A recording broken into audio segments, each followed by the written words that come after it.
Sveiki, brangus klausytojai. Su jumis Aušra ir podkastas 5 minutės. Tikrasis liudijimas. Daugelis atėjo pas jį ir kalbėjo. Jonas, tiesa, nepadarė nė vieno ženklo, bet ką jis pasakė apie šitą žmogų, buvo teisybė, ir daugelis įtikėjo jį tame krašte. Evangelija pagal Joną 10 skyrius 41 ir 42 eilutės. Kai angelas pranešė Zacharijui apie būsimą Jono gimimą, jis teigė, nes jis bus didis Viešpaties akyse. Jis negers jokio vyno ir jokių svaigalų.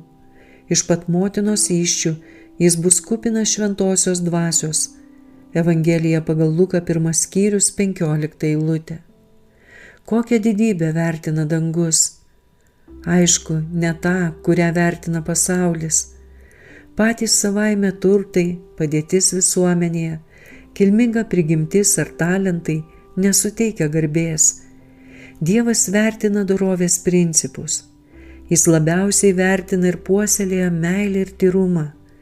Jonas buvo didis Viešpačiui, kadangi nesiekė savo garbės, kai Sinedriono pasiuntinius tautą ir savo mokinius kreipė pas Jėzų, kaip pažadėta į pranašą. Jis nesavanaudiškai džiaugiasi Kristaus misija, o toks jausmas yra aukščiausio kilnumo žmogaus pavyzdys. Nors Jonui jo pašaukimas teikė džiaugsmo, jo gyvenimas buvo pilnas sielvarto.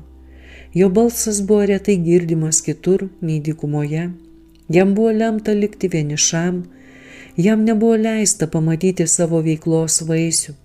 Jam nebuvo suteikta privilegija būti su Kristumi ir stebėti dievišką jėgą, lydinčią didesnėje šviesą.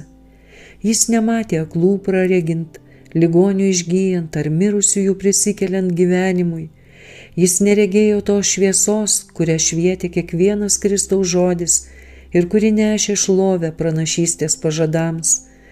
Mažiausias iš mokinių, kuris matė galingus Kristaus darbus ir girdėjo jo žodžius, tikrąja prasme buvo labiau privilegijuotas nei Jonas Krikštytojas ir dėl to yra pavadintas didesnis už jį. Jonui nebuvo suteikta galia iššaukti ugnį iš dangaus ar prikelti mirusįjį, kaip tai darė Elijas, ar Dievo vardu naudoti Mozės lazdą, simbolizavusią Dievo jėgą.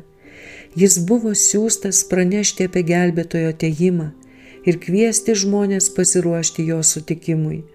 Jis taip ištikimai atliko savo misiją, kad žmonės prisimindami, ko jis mokė apie Jėzų, galėjo pasakyti, ką jis pasakė apie šitą žmogų, buvo teisybė.